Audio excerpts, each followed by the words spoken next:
her. And we've had that incident before. When Joan writes to her, she tells her that, don't tell him. I didn't tell your father. Now that is very ambiguous. What didn't she tell her father? Then, and many a lady, if you notice, it's not just her class, but then if you read the letter closely, she says many a lady has not done so. So it is across the board. And that is a very important point that you all have to keep in mind while you are discussing this particular aspect. Do you get it? Okay, now go back to the earlier question that I have dictated to you, and now notice where the author's focus is. Remember, Hardy was an artist as well. Not only an artist of words, but of the paint and the brush. And here, if you look at the way the scene is told to you, it is through the background. He doesn't bring in dialogue. He talks about, it is the imagery that he generates. And the imagery is there in the preceding, the last paragraph of the previous chapter, where he talks of the impact of the truth on the surrounding and the characters. Remember the last ending paragraph, I just want to refer to it, and it talks about sinister, lurid, red cold glow. And these are the use of color there is very important, because he's talking about how the conversation impact, and therein lies the craft of the author. He does not depend upon words. He's depending on the image that he is creating. And hence he's asking you to imagine that. You use your own mental abilities. Create an image. What sort of an impact? Because words will fall short. Hence, it is the imagery that becomes significant. He says her narrative ended. And please note that there is a colon after that. It's a very short, cryptic phrase. Her narrative ended. Even its reassertion and secondary explanations were done. Now, go back and compare this to the narrative of Angel Clare. When he told her, what was the mood? What was the tone? It was clearly boys will be boys. Men will be men. Men can get away with the crime, with the act. And society is not going to behold them. Men will do it willingly, knowingly. And women, if they're even accidentally part of the action, through no fault of theirs, because of circumstances, they will have to pay with their life, as is evident by the end of the novel. They pay with their life. So keep that in mind. He said it, she listened to him, there was no interruption, he just went on, he rambled on. No obstacle in his way. But as far as Tess is concerned, do keep in mind the psychological realism that is evident here. It is a traumatic experience.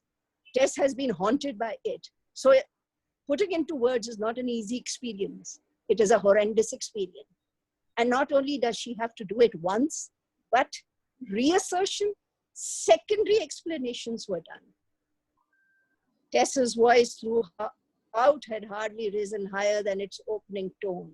There had been no exculpatory phrase of any kind, and she had not wept. Now, she had not wept is very important. Remember, a woman is accused of using her tears to blackmail a man into submission. And here, this particular reducing to tears is going to be used again and again, reiterated again and again by Hardy in the case of Tess. It is going to be, she is not your typical Victorian woman who's going to be using her tears in order to emotionally blackmail the man.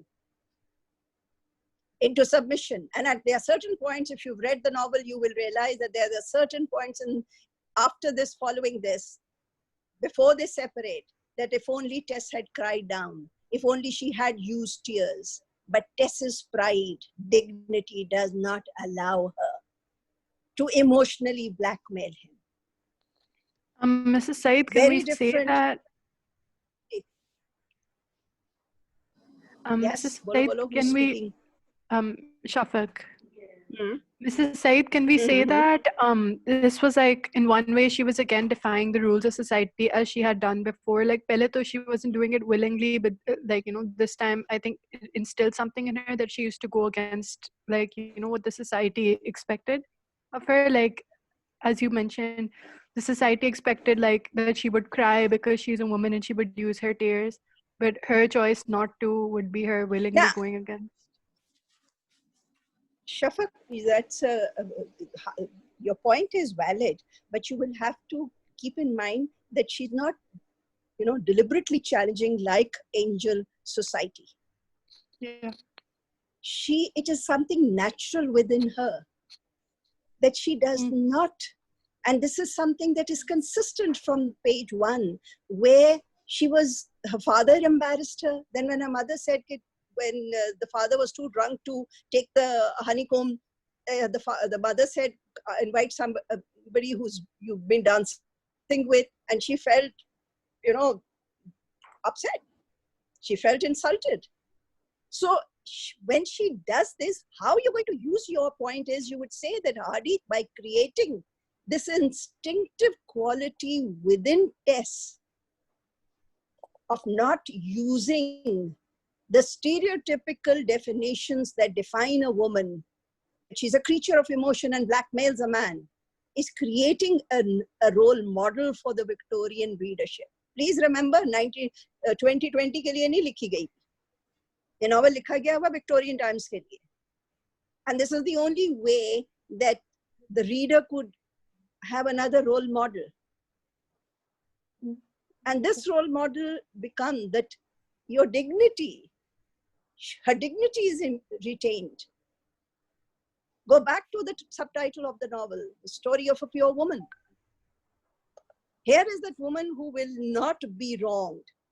But the complexion, now this is important, but the complexion even of external things seem to suffer transmutation as her announcement progressed. So the impact is such that the external thing is impacted. It's very suffered transmutation. Its very essence changed. The fire in the grate looked impish.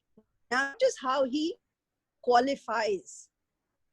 The fire in the grate looked impish, demonically funny, as if it did not care in the least about her strait. The fender grinned idly, as if it too did not care. The light from the water bottle was merely engaged in a chromatic problem. All material objects around announced their irresponsibility with terrible iteration. And yet nothing had changed in the moment when he had been kissing her, or rather nothing in the substance of things, but the essence of things had changed. Nothing has changed. She still loves him. He is also, it is the external. Now remember in the chapter where they go for in the chapter where they go for, before the marriage, they go shopping, the Farmer Grobby incident, he boxes Farmer Grobby. Remember that chapter? Now there, the chapter says something very interesting, and I'll just like to point it out there.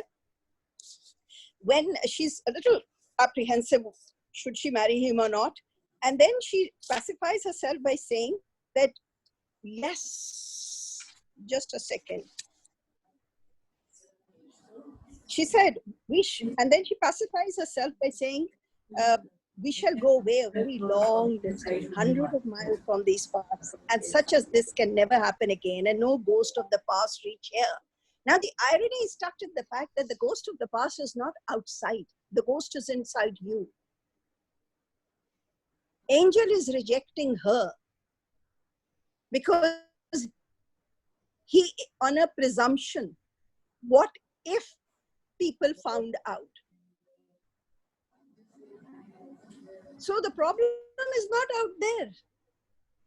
If you allow people to walk into your life, and by people I mean every Tom, Dick and Harry, in your love for, then naturally. But I'm not sure. Dr. Sam could message page. Somebody saying something, what? Hello? Who's responding? I think that was Mrs. Sabine. Okay. Okay, do you understand? It's not every Tom, Dick and Harry. So the problem is, अब ये देखो ना ये किस तरह ये कर रहा है. वो Angel की solution क्या है? We will go off to Brazil until I don't take off to Brazil. You with me. And they would, sort of recall the past. So what is he fearing? He's not it's not his own personal sense of shame. And therein lies the tragedy. It is not his own personal sense of shame. It is the idea that what will the Joneses say? And Hardy is talking about this fear of society, where we do wrongs. We forget our own integrity. We allow the world to dictate to us. So keep this in mind. Now let's move forward. When she sees the oracular impression from the previous endearment, Claire performed the irrelevant act of stirring the fire. The intelligence underlying had not even yet got to the bottom of him. After stirring the embers, he rose to his feet. All the force of her disclosure had imparted itself now. His face had withered. In the strenuousness of his concentration, he treadled fitfully on the floor. He could not by any contrivance think closely enough. That was the meaning of his vague movement. When he spoke, it was in the most commonplace voice of the many varied tones she had heard from him. Yes. Am I to believe this? From your manner, am I to take it as true? Oh, you cannot be out of your mind. Now, quite natural, he's shell-shocked. Now, he being shell-shocked, it cannot sink into him. And his first says, are you being truthful? Mazak to nahi kar rahi. Please note the irony of it. Am I to believe this? I am to take it as truth? Nothing in you warrants such a supposition as that. Underline. Miss, I have a small question. Appearance. The the reason why when you said it's ironic when he says, am I to believe this? Is it because he had idolized her to such a high vision and idealization in a place where he couldn't think that she would do anything wrong, but he failed to recognize that she is also human who can make mistakes? Is that why it's ironic?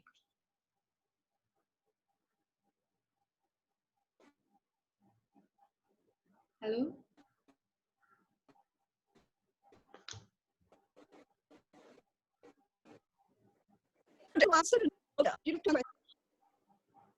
Hello? Sophia, would you like to answer her question? She's saying when I say that it is ironic, what do I mean? Is it because...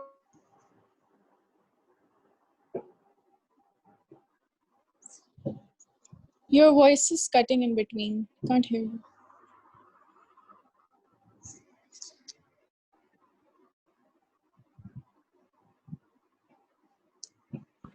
Yes. I couldn't hear you the first time. Can you repeat your question, please? Yes, Noor had asked a question. I was referring to this particular line as ironic. Ironic that he asked her, is it true? And Noor's response is it because he holds her in such high esteem that he asks her this question? What would you have to say about it? Because he also had a previous fling with another woman. Why So how do does he you think expect her? Because he also had a relationship with another woman in the past.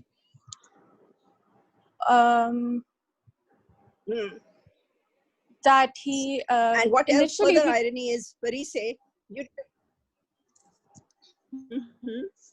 Bolo? हाँ, Sophia, initially bolo.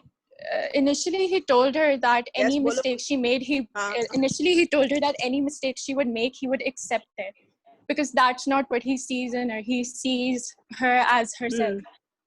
So for now, for him to be that surprised is quite ironic in his case. Vix, can we say it's hypocritical of him to act like this? At this stage, the poor man doesn't even know what he's doing. So we wouldn't use the word hypocritical. We would use the word irony. Hypocritical would be too strong a word. We would say it's ironical that he's asking her, is it true?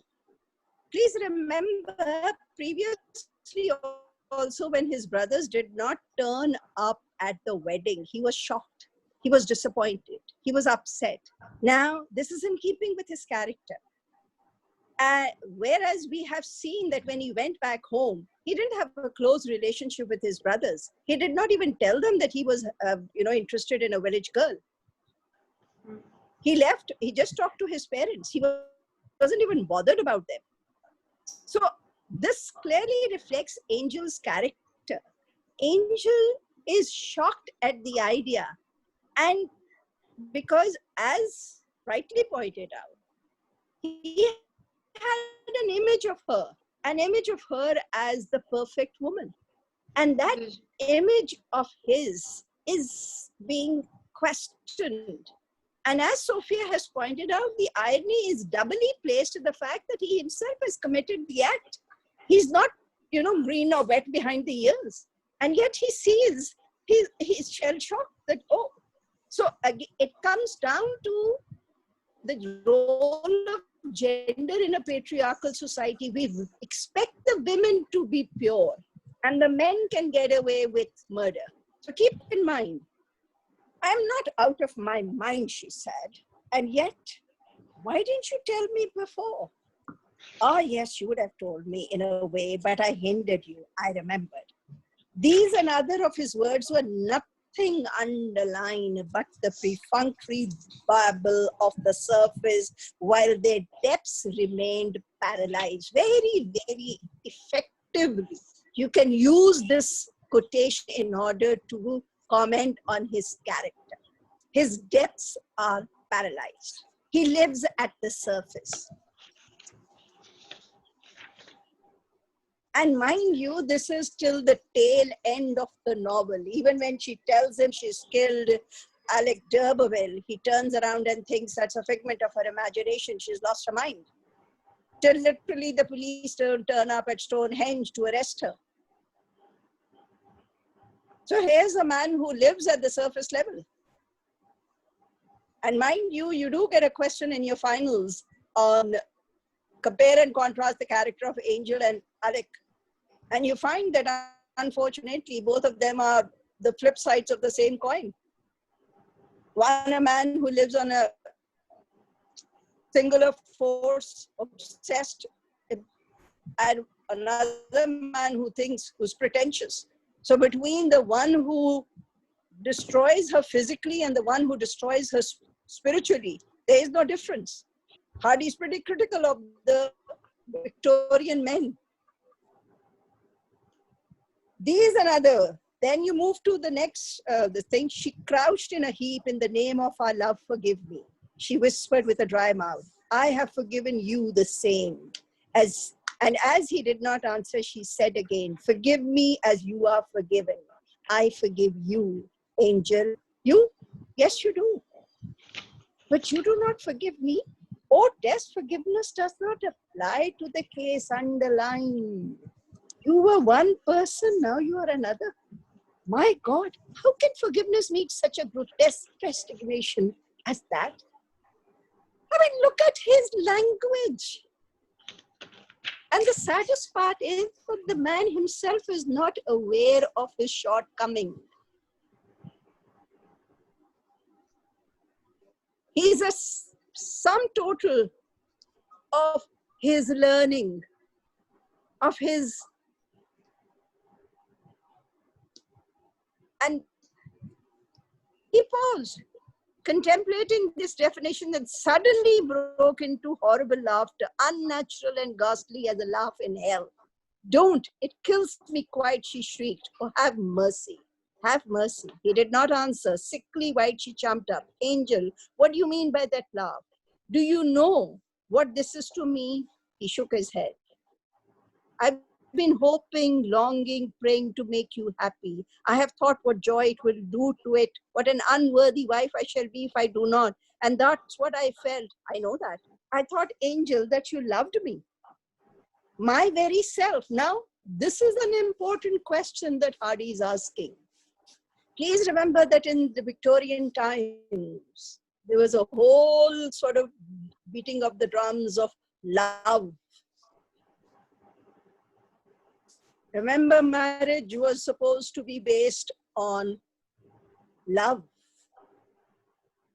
But what seeped in was social indoctrinations in the shape of either class, money, ideals. Now, it's important to note, if you get a question on love, this is going to be material that you will be using. What is love? Now, you can't make Tess is unique because you have a mother who married John D'Urberville. You have Iz, who turns around and says, when he offers her accompaniment to Brazil, she's ready to go accompany him. Isn't she? So, what is love? Hardy seems to be asking. The man who had declared her to be Artemis Demeter, the man who had declared her to be a visionary essence of a woman, the man who had chosen her, mind you. And she's asking him a question. I thought that you loved me, my very self. Underline this and apply this to across the board. Are the men shown in the novel capable of loving an individual? And you have clear indication in the novel when you hear Hardy telling us that he was in love with, quote unquote, a visionary essence of a woman. A visionary essence of a woman, translated, paraphrase, means human, not at all. Means somebody spiritual. And now, when you are living in the realm of mankind, of humans, with all their frailties and faults and weaknesses, what is man asking for? He's asking for perfection, perfection which is absent in man. We are all subject to different faults. Mercy Chand has her own fault. Joan D'Urberville has her own fault. Angel's mother has her own fault. She's, in spite of her religious context, she's stuck in class. So keep that in mind where she says, I thought, Angel, that you loved me, my very self. If it is I you do love, or how can it be that you look and speak so? Having begun to love you, I love you forever, in all changes, in all disgraces, because you are yourself, I ask no more. Then how can you, oh my husband, stop loving me? Refer to Shakespeare's 116 sonnet Love is not love that alters when alteration finds. And that is only possible when it is the marriage of true minds. In the case of Angel and Tess, Angel and Alec,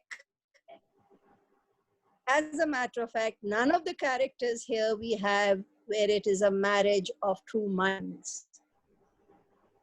That is an impossibility. Given the Victorian context, I'm not trying to sort of be very unromantic or being, but that's life. Here is Hardy telling us in the Victorians who upheld the flag of love, saying it's impossible. We are human. So why are you asking for idealized something that is an ideal? Life is full of compromises. But in our strive for idealism, we struggle for. Tess has learned the lesson the hard way. From a simple girl, she's become a complex woman. How much has her honesty cost her? So keep that in mind. I repeat, the woman I have been loving is not you. Underline this. And discuss the significance of this. Because if you remember, go back to their courting period, Tess was aware that he was in love with another woman, a visionary. That is why she reprimanded him when he called her Artemis Demeter or when he called her all those fanciful names. So in terms of intelligence, I find Tess more intelligent than this educated Angel Clare. With all his philosophies and all his idealism, he's too idealistic.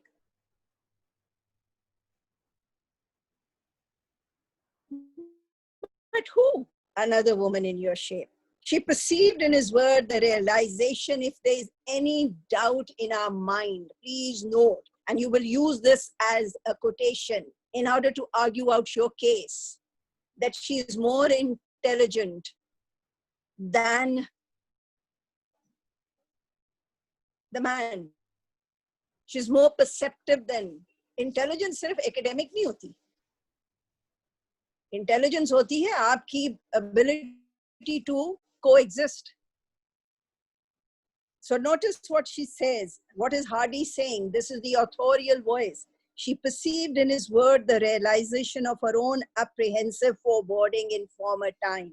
He looked upon her as a species of impostor, a guilty woman in the guise of an innocent one. Terror was upon her white face as she saw it. Her cheek was flaccid and her mouth had almost the aspect of a rounded roll.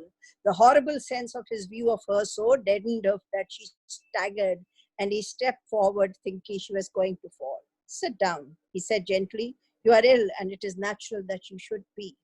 She sat down. I don't belong to you anymore then, do I, Angel? She asked helplessly. It's not me,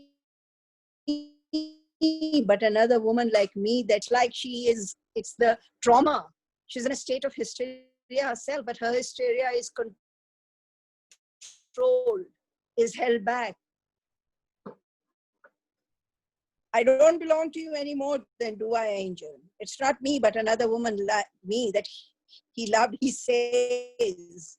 The image raised caused her to take pity upon herself as one who was ill-used. Her eyes filled as she regarded her position further. She turned round and burst into a flood of self-sympathetic tears. Claire was relieved at this change, for the effect on her of what had happened was beginning to be trouble to him. He waited patiently, apathetically, till her grief had worn itself out. Angel, am I too wicked for you and me to live together? I have not been able to think what we can do. Now, keep this in mind, this whole passage, and mark it. From this point, I have not been able to think what we can do. I shan't ask you to let me live with you, Angel, because I have no right to. I shall not write to mother and sister to say we be married, as I said I would. And I shan't finish the good hustle. I cut out and meant to make while we were in lodging. Shan't you? No, I shan't do anything unless you order me to. And if you go away from me, I shall not follow ye. And if you never speak to me anymore, I shall not ask why, unless you tell me I may. And if I do order you to do anything, I will obey you. Like your wretched slave, even if it is to lie down and die. You are very good, but it strikes me, underline. Now look at his response. It is so insensitive. It strikes me that there is a want of harmony between your present mood of self-sacrifice and your past mood of self-preservation. Oh, that is hitting below the belt. Why I made you underline all that and told you to keep that passage in mind is because it is important to note in this particular situation, all that Tess says and all that Angel says, Tess follows it to the last T. These are not just emotional outbursting. This is the life that she follows. The instructions that he gives her, that you will not contact me. If you have problem, you'll contact my parents. You will not sell this. You will not do this. You will not do that. You will wait for me. She follows it to the last T. Now, look at his response. What does he say? You are very good, but it strikes me that there is a want of harmony between your present mood of self-sacrifice and your past mood of self-preservation. What is he doing? Ramin, what is he doing? What does this mean? Ramin, what does this mean? Apna mic, can everybody hear her? I can't. Can you hear her? No. Come along, just nod your head or use sign language. Can you hear her? No. No. Okay, would anyone like to answer Manur? What is the significance? Set your mic and your this thing audio. Manur, what does he mean by this? And what is disturbing here? Here is a man claiming to love her. Parise, it was a very good paper you did for me. Thank you. Miss, I think there's a lack of acceptance in his tone, and I think it's kind of rude how he's being sarcastic in a sense, I guess. Yes, not guess, you are absolutely right. He's being sarcastic, and it's very, it's tragic rather, that the man does not. The woman who has said that, I hear earlier what she had said, I have been hoping, longing, praying to make you happy. We as the reader, we are aware that she has been doing all this, she's not lying. And we as the reader have an advantage that we know more than the characters. So hence you would talk about how this is very, very painful and clearly makes us question the man who claims to love this woman, makes us question this man supposed to be a gentleman, makes us question this man's intelligence, that he's not able to figure out, and he thinks it is self-preservation. It's an insult to her love. कि हाँ हाँ शादी मुझसे करनी थी and दूसरी बात ये देखो इसका मतलब ये है कि जो जॉन बात कर रही थी कि you don't have to tell people, that is why women are shy.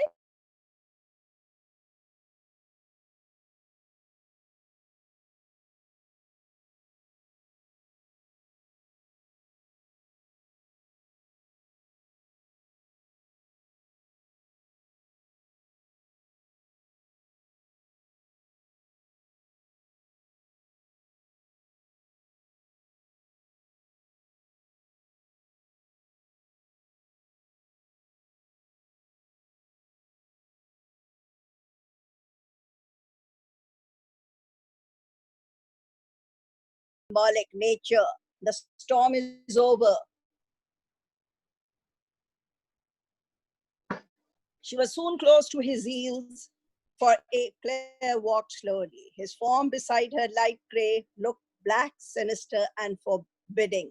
Drop the next paragraph and the last line of the next paragraph, which begins the place to which they had traveled. She followed Claire without any attempt to come up with him or attract him, but with dumb and vacant fidelity. Drop the next 3 paragraphs, and she says, "What have I done? What have I done? I have not told of anything that interferes with or belies my love for you. You don't think I planned it, do you?" Underline, this is very, very important. Use this quotation. It is in your mind what you are angry at. Another is her intelligence, of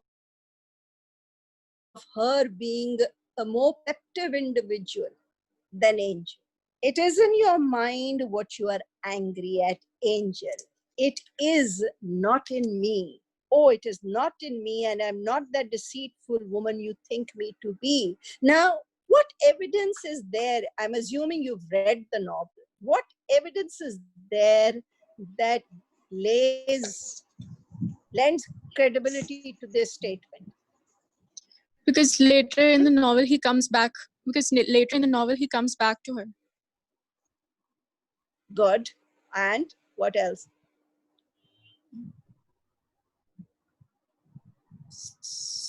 Really, you put a photograph, and I hope you're there. And now Sen. Yes, I'm here. Miss, I'm here. Yeah, okay. So what else is there? He comes back, and what does he tell her? That I was mistaken. I was wrong. He heeded the advice of a stranger, a total stranger. That stranger who died. So what sort of a man is he? Hardy क्या कह रहा है? ये confused है. आपने अगर Angel की करना है तो you will talk about his confusion. He's a confused man. He doesn't know. The woman is intelligent. The woman says, it's all in your mind. It's all in your mind. It is in your mind what you are angry at, Angel. It is not me. Yes, it is in his mind because he feels cheated. He thought he had a pure, virginal daughter of the soil. That age-old problem of man thinking he's the first one in a woman's life. He could have painted the town red. That hardly makes any difference to him. That is not to be held accountable. That the important thing is the woman has to remain pure. The woman has to remain a citadel of purity. Hardy is challenging that. Now, if you get a question that says, this is evidence that you will use. Discuss him as a what, miss? This is the thing you will use as a modernist, as a modern writer, way ahead of his time. He's not just subscribing to the Victorian mindset and saying that, yes, the woman has to be pure, the woman has to be she has to be the martyr. So keep that in mind. Oh, well, not deceitful, I'm not that, my wife, but not the same. No, not the same. But do not make me reproach you. I have sworn that I will not, and I will do everything to avoid it. But she went on pleading, Angel, I was a child. A child when it happened, I knew nothing of men. You were more, underlined, this is an important quote, you were more sinned against than sinning, that I admit. Quoting from the Bible, from King Lear. This is a line from King Lear. More sinned against than sinning. That you were innocent. But then what's the problem? Then will you not forgive me? I do forgive you, but forgiveness is not all. Oh, bhai, phir kya hai? What is the problem then? मुझे बताओ ना कि if the two people who are concerned forgive and forget, then would it matter what the world thinks? But if your defenses are down and you allow the world to, and by world I mean society, to intervene, then your house is not in order. And given the Victorian times, the Victorians, like today's, were bothered about the Joneses. What will people say? And even today, that's just how we conduct ourselves. What will people say? भाई I know कि तुम बहुत अच्छी हो, तुम बहुत ये हो, सारा कुछ हो, लेकिन लोग क्या कहेंगे? लोगों की पूछना है ना, लोग क्या कहेंगे? So Hardy is challenging. How does he challenge it? He's challenging the Victorian. I know. And therein tragedy results. So the tragedy of the novel is not in the fact that she was raped, because after that she rallied forth. The tragedy is when two human beings, two people in love, do not understand each other. Allow the world to intervene and bring about their undoing. You understand? So the tragedy is not, because Hardy clearly shows you that she takes it in her stride. She behaves with dignity. ना तो वो Alec को जाके हाथ पांव जोड़ के कहती है कि मेरी आप शादी मेरे से कर लो या मेरा क्या बनेगा. माँ तो कहती है कि बिफोर एंड आफ्टर, अगर पहले नहीं तो बाद में कर लेगी. That's the way of the world. She doesn't exploit that. And here is, and the man, he also realizes that she's more sinned against than sinning. But what will people say? Then you turn around and says, then will you not forgive me and love me? To this question he did not answer. Oh, Angel, my mother says that it sometimes happens so. She knows several cases when they were worse than I, and the husband had not minded it much, had got over it at least, and yet the woman has not loved him as I do love you. And what does he say? Don't test, don't argue.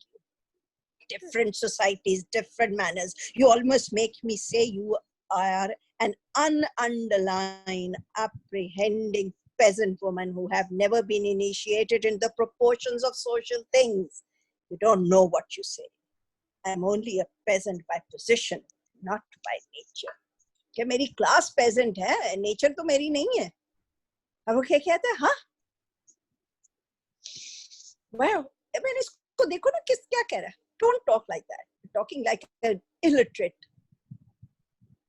woman with no moral values. Don't talk like that. अब उसकी contradiction now, if let's look at Angel's character.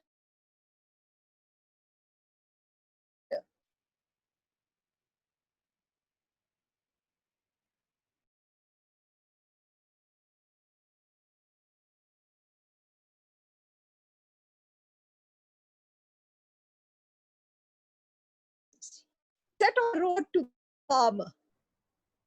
Set on road to appreciate rural England.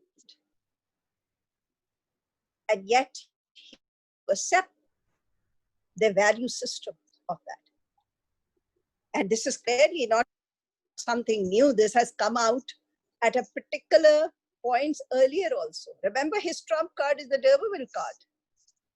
And remember, the reason for the hasty marriage is because he's afraid that she'll slip into her peasant ways. So when you are writing the character of Angel, you are going to bring in all these into your discussion. He's not somebody who, he's quite an irritating character. ठीक है, आगे देखो. She spoke with an impulse to anger, but it went as it came. So much the worse for you. I think that parson who unearthed your pedigree would have done better if he had held his tongue.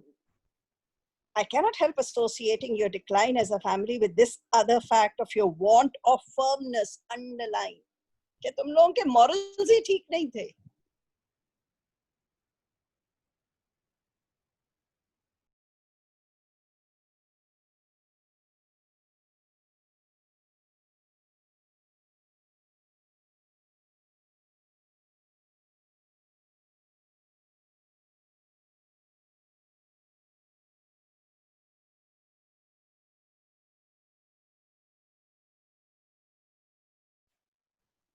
Why did you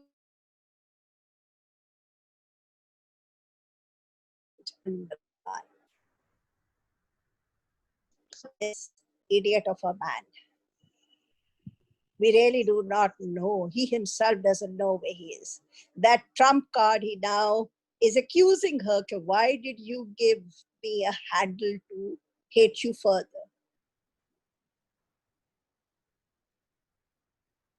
Here was I thinking you a new sprung underlined child of nature. There were you, the belated seeding of an effete aristocracy. Very, very important line. And very telling lines as far as his character is concerned. What did he really think? He was going to use her, this particular heritage, as a trump card. And his parent, that she does not belong to the peasantry. She comes from a aristocratic lineage. याद है?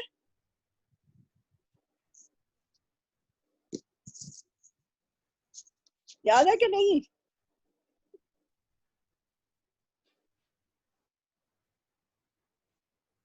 Lots of families are as bad as mine.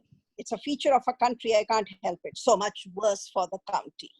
She took these reproaches in their bulk, simply not in particulars. He did not love her as he had loved her hitherto, and to all else she was indifferent. For her, the only thing that matters is that the man she assumed was in love with her doesn't love her.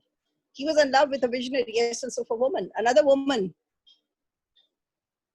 Then move down, drop the next paragraph and come to the paragraph during the interval of the cottagers going and coming. She had said, I don't see how I can help being the cause of much misery to you all your life. The river is down there. I can put an end to myself in it. I'm not afraid. अब इस chapter में एक और important चीज जो आपने note करनी है, वो ये है, इस point of in the novel, that all the solutions are coming from Tess. The man is absolutely clueless. Now, Hardy is asking us I'm asking this question. If men are supposed to be the ones who are to lead, then why are they all thumbs when it comes to solving a problem? If the woman is to bail it out, then we need to question this whole role of patriarchy. पहले वो उसे कहती है, okay, I'll kill myself. He doesn't say, oh, I love you, don't do that. He said, now don't add murder to my list of problems. Keep that in mind. Mrs. The Said, river is down there. I don't require murder to my follies. अब other करो and murder को. Mrs. Said, isn't it ironic because eventually his behavior will lead to the murder of Alec? Because it's because of Yes. Tess is motivated to murder him. Tess is motivated, by the way, because of her love, not his behavior. Because the motivation comes, remember, and that is evidence is there, Zara, very clearly, when Alec insults him at 2 stages. Not knowing who he is, but her husband. And she reacts in the most vicious manner, rather draws blood. Though incidents end. And at that point, when she finally murders him also, it is because he's abusing Angel. So the woman does not in any way nullify her love for it. अब यहाँ ये वो उसे कह रहा है ना, I will leave something to show that I did it myself on account of my shame. They will not blame you. Don't speak so absurdly. I wish not to hear it. It is nonsense to have such thoughts in this kind of case, which is rather one for satirical laughter than for tragedy. Underline satirical laughter than tragedy. Sickening. You don't in the least understand the quality of the mishap. Underline. You don't understand. The one who's experienced it, born it, suffered because of it. She doesn't understand the male perspective. आप ये देखो ना, खुदा ना खास्ता कोई हादसा होता है, a girl has been through such a tragedy. Her tragedy is set aside and the family's honor comes into place. It's like she's just a byproduct.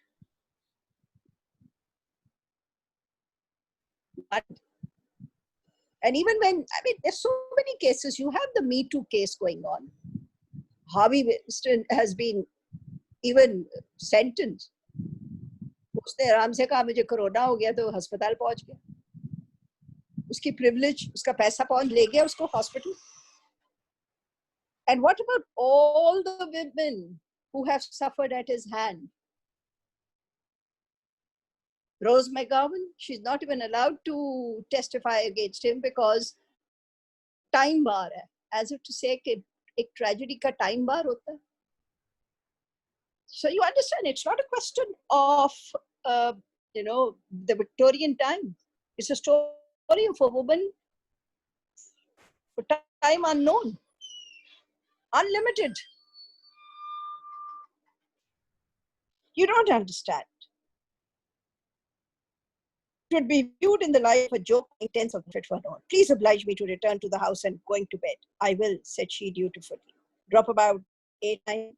When she got back, everything remained as she had left it, the fire being still burning. She did not stay downstairs for more than a minute. Drop about 10 lines. Next paragraph. Having nothing more to fear, having scarce or anything to hope, she lay down duly. When sorrow ceased to be speculative, sleep seized her opportunity. Underline this and note it is the authorial voice. क्योंकि ये वापस आएगा और ये sorry होगी तो वो इसको फिर इस बूस बात चढ़ेगा, देखो मैं परेशान हूँ और ये सो रही है, इसका मतलब इसको कोई फिक्र ही नहीं. You understand? आगे आया. Later on that night, Claire also retraced his steps to the house. Dropped 3 lines. Before lying down, he crept shoeless upstairs. Her measured breathing told that she was sleeping profoundly. Thank God, murmured Claire. And yet he was conscious, underline, this is what I meant, of a pang of bitterness at the thought that having shifted the burden of her life to his shoulder, she was now reposing without care. Underline. What do you have to say about this? I can see Alia smiling. She seems to want to smack him at this point. So Alia, what do you have to say about this? Miss, we can reflect back to his unsure and uncribbed character. And yes. This is a question of chance and coincidence. No, but the very fact that he says, having shifted the burden of her life, has she shifted the burden? Has he taken on the burden? No, he hasn't. It's so insensitive because all this time she was the one who had all this happen to her, and just the mere thought that he thinks she shifted all of that burden onto him is very insensitive, and how he's so blind to everything that's happening to him now. And add to it, Noor, the fact that will he take the burden? No, he abdicates responsibility. No, he doesn't. Remember, he's married to her. He's married to her now. He's supposed to be an equal partner. But what does he do? He dumps her and goes off. Yeah. And then you would question that. You would discuss that. That he has now, और फिर रोता धोता भी रहता है कि देखो मेरे साथ क्या हुआ. Tragic hero बन रहा है. It shows how they became one, but then now they're basically separate from each other. Yes. Yes, I don't think they secondly, just keep that in mind that he's not abdicating responsibility. He's left her. He walks away. What are the marriage vows? For better or for worse?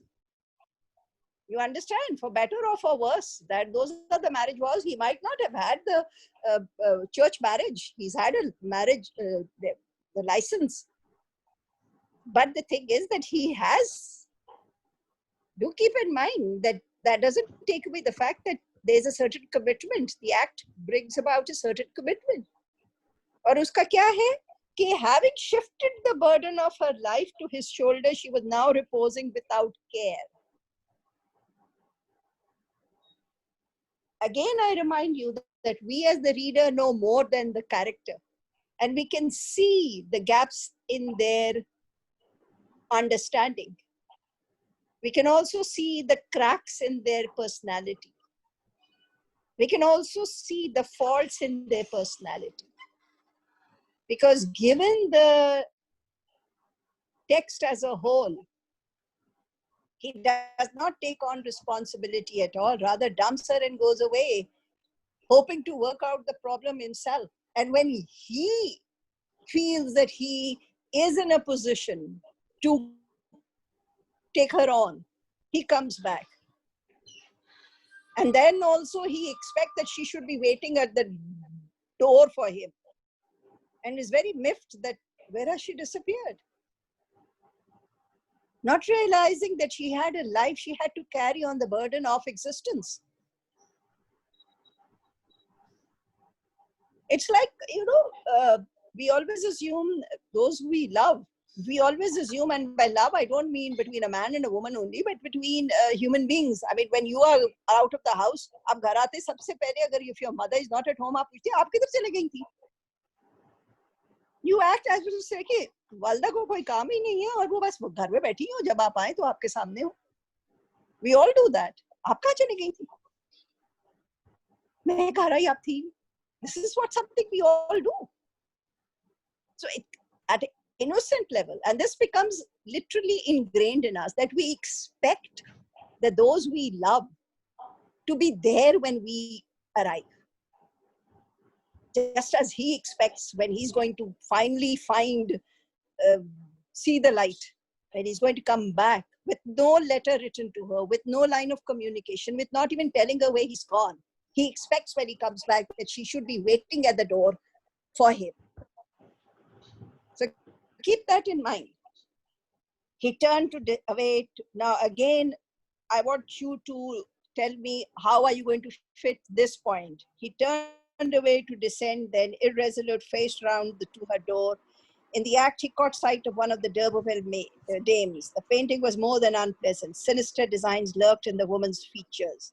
The check underlined was sufficient. He resumed his retreat and descended. What does this mean? We can bring in the theme of fate and chance here, that if the portrait wasn't there, he might have gone in. Good girl. Yes, absolutely. He might have gone in. The sight of her there might have melted his heart. But, and mind you, he deliberately chose this place as their honeymoon period because he was proud of the d'Urberville, that particular d'Urberville who now he's calling decrepit families, decrepit feet. And mind you, remember, अगर आपने novel पूरा पढ़ा हुआ है, वापस भी जब आता है, तो उसकी माँ कहती है उसको कि भाई वो she's a simple village girl. So if there's been a laxity of morals, and he literally angrily responds and says, no, she's not just a village girl, she's from the d'Urberville. It's not that he's learned his lesson and he's dumped the d'Urberville. But it's the way he selects information. This ends this particular chapter. And now I want you all to ask questions. Any questions?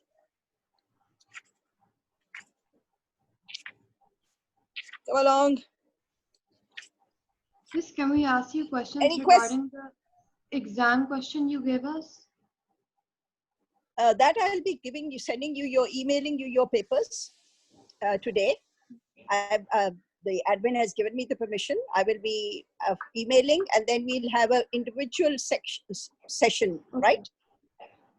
I would like to say that some of you have done well. Sophia, you've done very well. Parise, your paper was also good. Shafaq, what happened to you? So we need to discuss those papers and individually so that you know. And secondly, learn how to, I'm just giving you a break from the chapter. I'll begin the next chapter. I have a whole hour, I think, more. How much time do I have? Yes, I have time.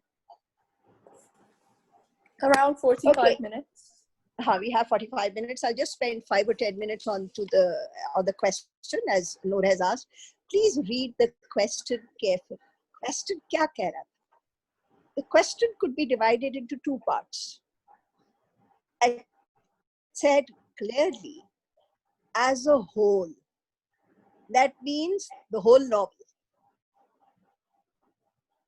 75% of you, rather I wouldn't be, if I'm not exaggerating, 80% of you focused only on the passage.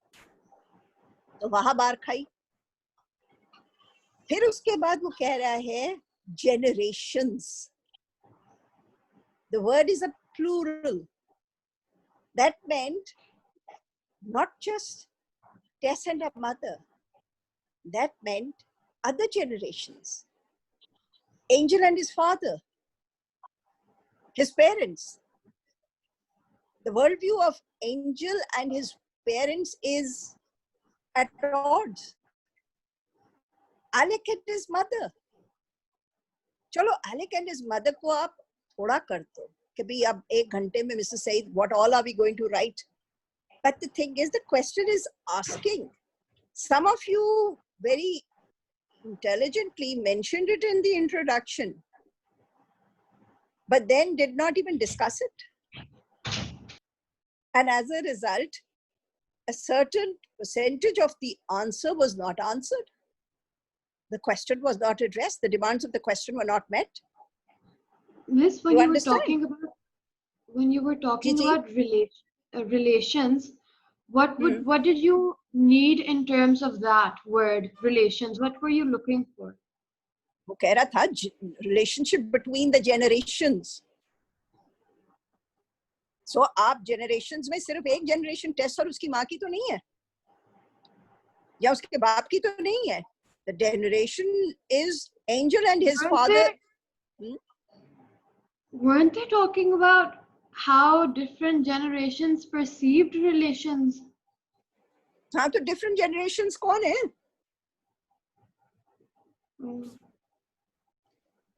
Okay. आप सिर्फ उसको passage पे तो नहीं लेकर आ सकते.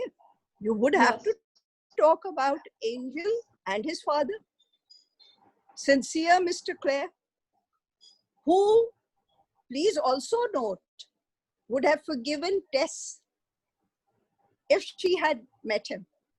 And I'm not saying because मेरी कोई उसके साथ कोई है, it is, I'm using the text as a mode of reference. Hardy tells us that senior Mr. Clare, if only she had met the senior Mr. Clare. Unfortunately, who did she meet? The two brothers and Mercy Chand. You understand? Yes, Miss, thank you. So I will be discussing individually. So, or kya?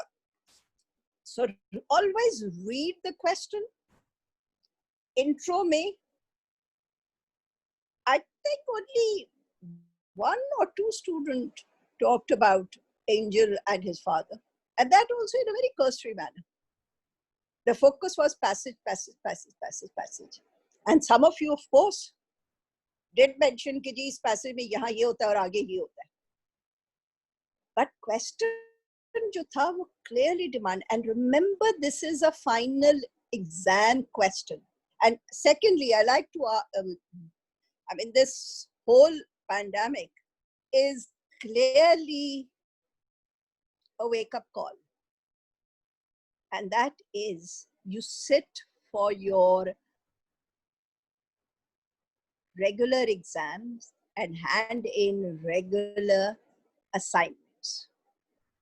Because now if you note that the A2s are not going to be sitting for an external exam, it is their performance in the college, in their classes, that file is going to go to for their assessment. Do you realize that? And of course, there is also another side to it. Many of us have wished high exams now. वैसे ही हम पास हो गए. अब हम सारे वैसे ही पास हो रहे हैं. A2 तो वैसे ही पास हो रहा है. अब वैसे पास हो रहा है तो फिर क्या हो रहा है? हाय छुट्टी हो जाए, घर बैठ के सारी पढ़ाइयाँ करे, घर बैठ के सारी पढ़ाइयाँ कर रहे हैं. अब सारे, I'm sure you are dying to go to school, aren't you? Yes, no. At least, I mean, Sorry? 99.9% of us want to go back to the normal routine. So this is human nature. हमारी nature ही है ना, the unpredictability of man. So have you understood that chapter? This chapter is very, very important because it clearly is, as a matter of fact, a question भी इस पे है. It's right. How does he develop the character of Angel and Tess till the wedding night? And then what is the impact of that particular after the truth is revealed? ये A-level का question. I'll be giving you the whole question.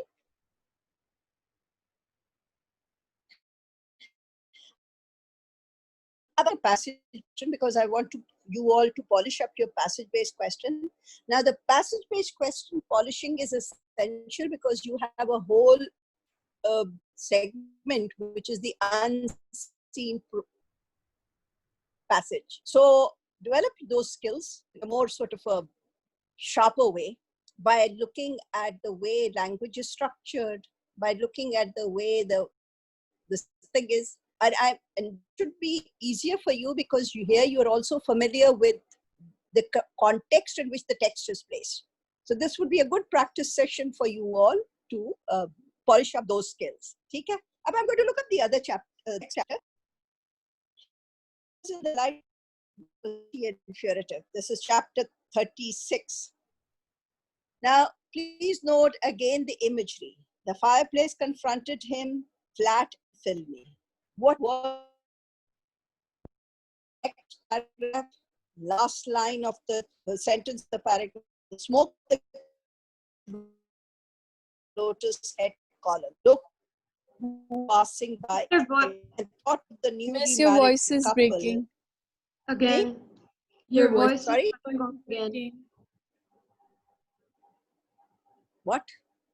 Your voice- voice keeps breaking. You want me to change my position again? Hold on for a second. Is it better now? Yes. Yes. Is it better now? Yes or Yeah. no? Yes. Yes. Okay.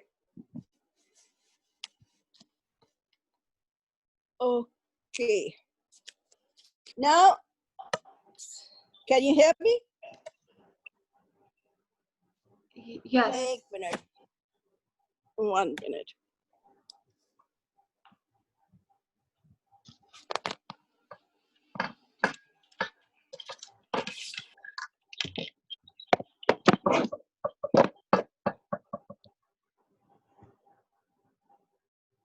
Yes. Now can you hear me? Yes, we can hear you. Okay, that's better. I've started the chapter, which is the next chapter, and I want you to the second paragraph, the last sentence of the second paragraph. Local people who were passing by saw it and thought of the newly married couple and envied their happiness. Why do you think is this significant? How is it a comment on man? Two questions. We are always envying people who we don't really know what's going on inside a person's brain or thoughts except for their outer appearance. So we cannot, the saying ke we can always see somebody who's very happy, and we can envy them to be that happy, but we don't know what's going on inside of them or what extent they went to go get that happiness. Okay. What else? What he said? Unaware. Maybe that grass is always greener on the other side. Mhm. Because when Okay. yeah. Zara? Vera? Yeah, I just think it's funny how Angel's primary concern right now is the fact that, people would look upon their pairing now with shock. So, and right now, they're thinking No, that. no. Please note this is the authorial voice, and the authorial voice is telling you the outside perception. So what's ironic? Anna, what's ironic? Manur, Seher. What's ironic? Huh? What's ironic about this? The irony is that they're not happy even though they seem to be. And yes, add to it. Most of the time people saw or viewed Tess in a negative manner, but since she now has a man beside her, people now look at her with happiness. This also tells that's what I us. didn't get it. What did you say? I was saying that before we come to this part of the chapter. Can you hear me? Yes. Before we came to this part of the chapter, people would all.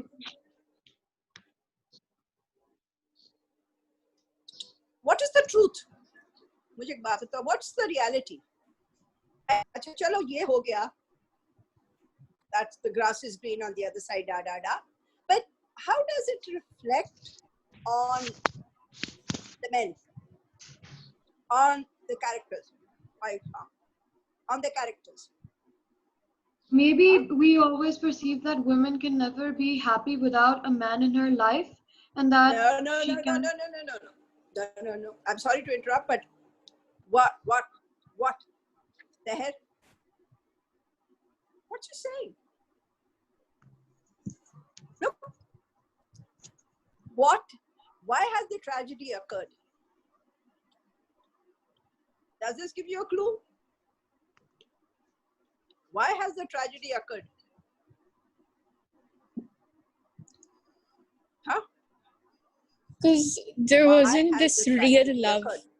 Because there's no real love. It's just a made-up materialistic version of love, but it's not real. Okay.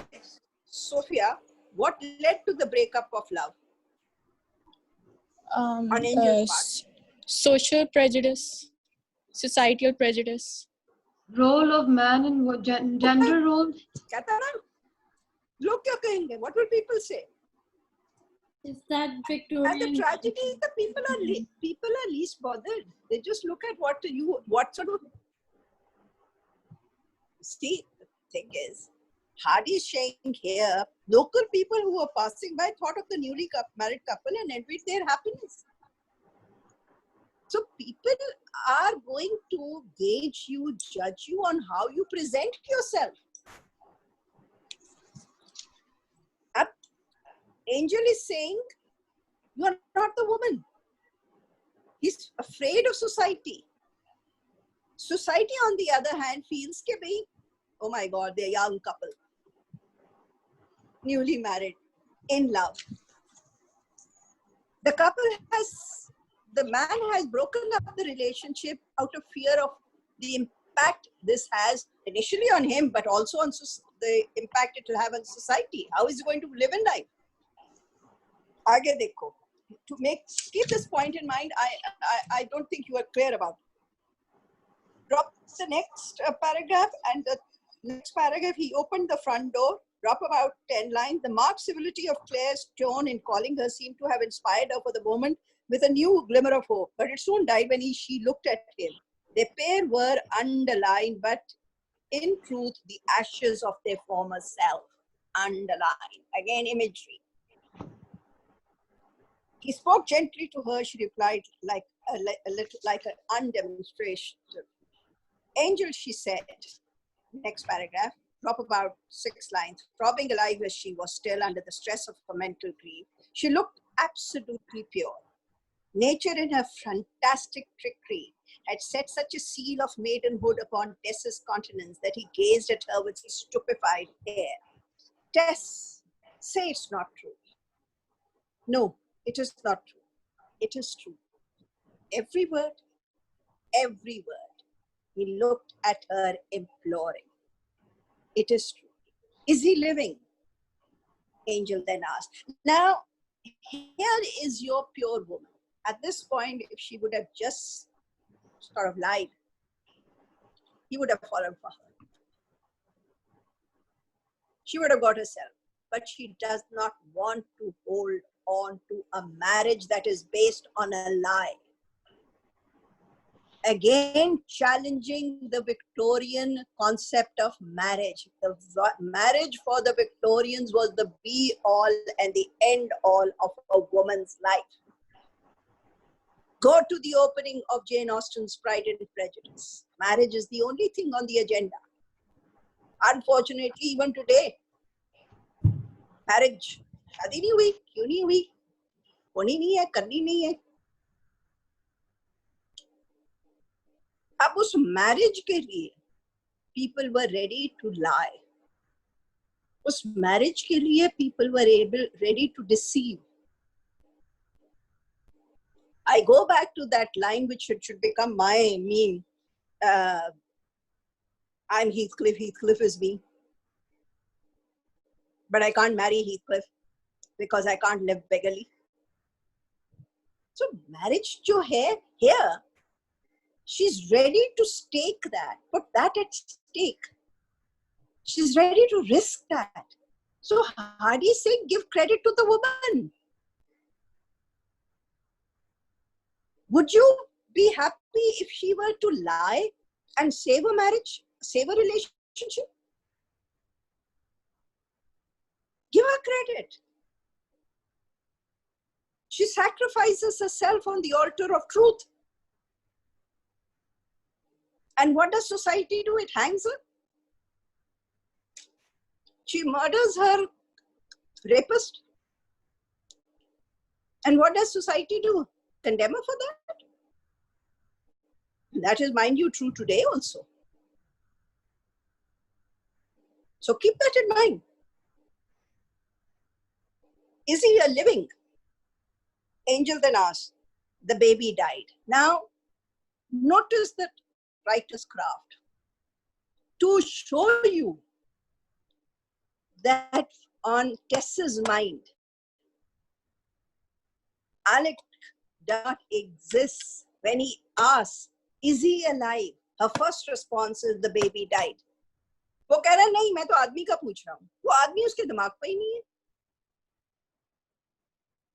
And then he says, but the man, he's alive. Is he in England? Yes. He took a few vague steps. Now this is very important.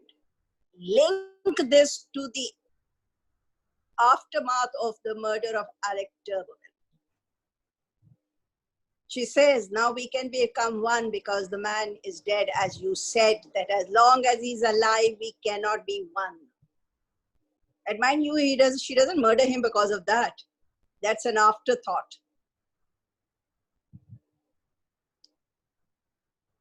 My position is this, he said abruptly. I thought any man would have thought that by giving up all ambitions to win a wife with social standing, with fortune, with knowledge of the world, I should secure, now this is very, very important, rustic innocence, as surely as I should secure pink cheeks. But however, I am no man to reproach you, and I will not. What is this reference to here? Huh? Who is he referring to? What has he given up? Huh? Zara? Vera? What has he given up? He's gone against the ideals of his the wishes of his parents. And who were they? Sorry? So, Miss Mercy Cha? Clare. Yeah, he's given up Mercy Chant the opportunity to marry an educated girl, basically. Yes, and for what? For a rustic. And he feels cheated.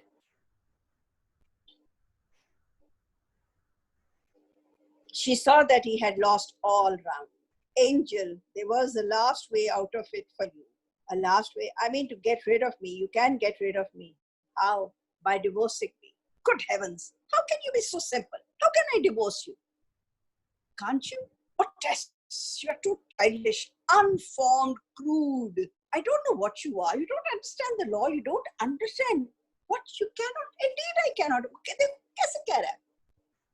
जो चीज वो उसको बहुत admire करता, उफ तो बहुत crude हो, मैं को पेंडू हो.